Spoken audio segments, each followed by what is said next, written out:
Hey, what's going on, ladies and gentlemen? Good morning, good afternoon, or good evening, depending on when I'm talking to you right now. I hope you're having a phenomenal day. I hope you woke up today thinking to yourself, man, I'm excited to get up. Man, I'm here with a purpose, and I'm walking tall, and I'm feeling good. If not, let me know and we can help you out. What up, Nam?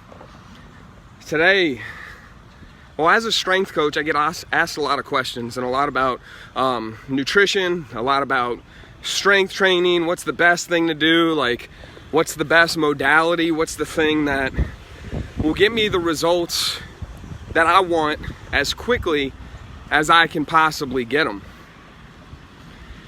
And I tell them there's this magic pill, it's made of sugar, it's about 1 gram, and you want to take it 50 times a day. No, I'm just kidding, I don't tell them that. But what I tell them is, okay, what are you doing? I don't tell them anything. What up, Brian? I ask them questions. I see what it is, what's going on in life. Because normally, it's not what's going on in life, it's how we're responding to it that makes the biggest difference. It's not what this person does or this person says or what happened in life or the car, trouble that you have. It's how you respond to it. So as far as getting results, right? What up, Dave? As far as getting results with what you want, there's a question that I want to ask. Is how much effort are you putting in? How much effort are you delivering? How much are you focusing? How much are you giving to the thing that you want? And I deal in the fitness world, right?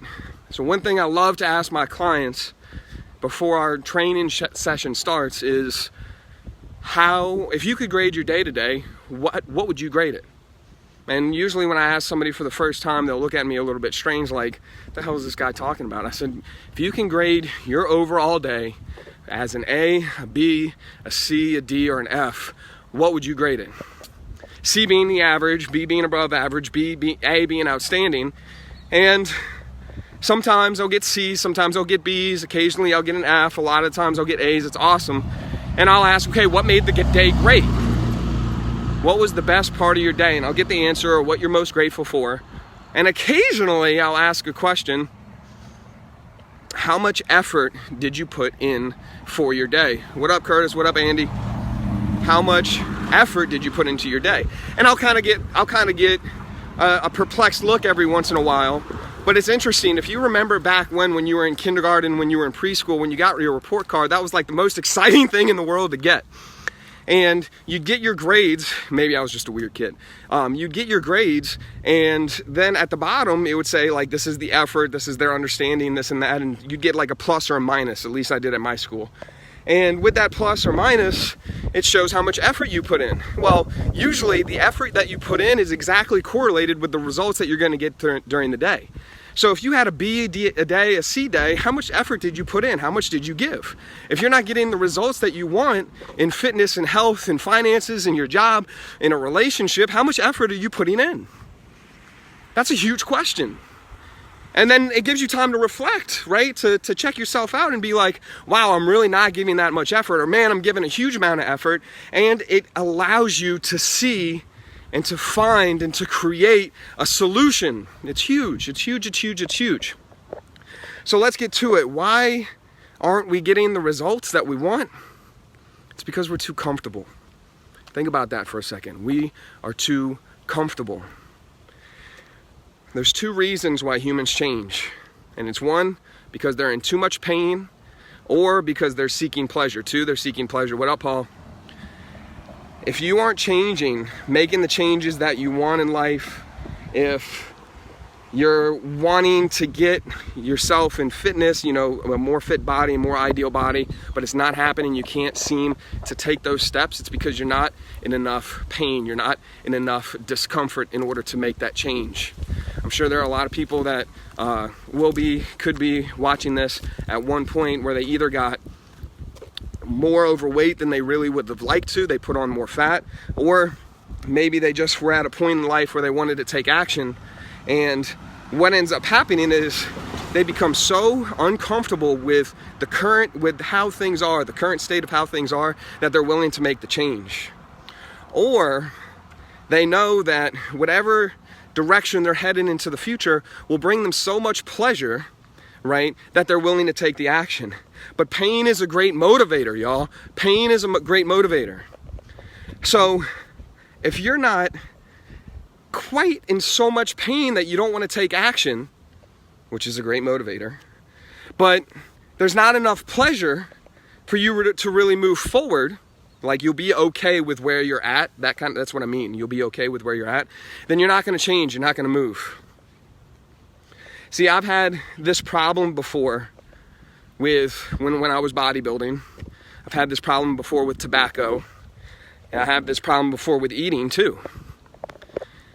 Bodybuilding is tough. It's very restrictive. What up, Lisa? What up, Deborah? And in order to get where I wanted to go, I had to think and I had to visualize what it would be like to be up on that stage, you know, flexing muscles, what it would feel like afterwards, and how amazing that would be in order to get me through the tough times, right? It's the same thing with you. When there are tough times, imagine seeing that final product of what you want. Is it the ideal body? Is it having more money in your bank account? Is it having a better relationship with your husband or with your wife or with whoever it is? What up, Jacob? What up, Robin? Whatever it might be, how willing are you to, one, put in effort, and two, get out of that pain towards the more pleasurable thing, right? And if it's really not worth it to go forward, imagine how painful it would be to stay where you're at right now. Ask yourself the question, what's good about where I'm at in whatever situation? And then you can list those answers. Well, this is good, that's good. We'll get a quick example. Let's say you're 30 pounds overweight. You want to lose some weight. You know it, but it's time, right?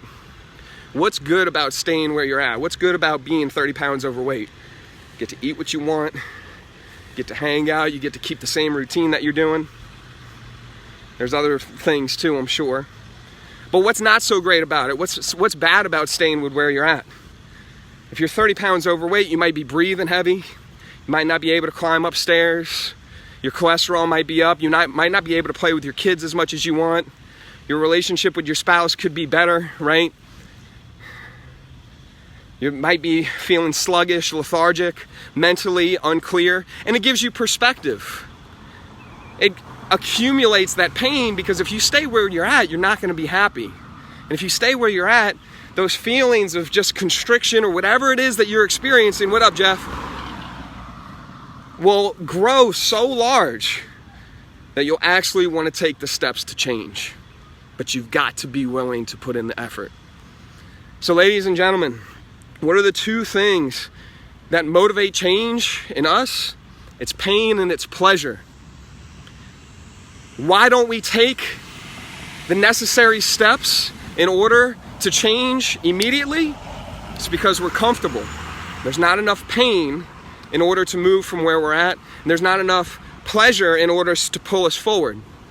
And how do we get that change? How do we create that change, create that solution? We either create enough pain to change, or we create enough pleasure. We visualize what we want enough, strong enough, make it real enough that we want to move forward and we have that motivation. Be bold, be fearless, you're unstoppable. I know you can do it. If you have any questions, please list them below. There's trees. If you have any questions, please list them below. And you have a great day. You're unstoppable.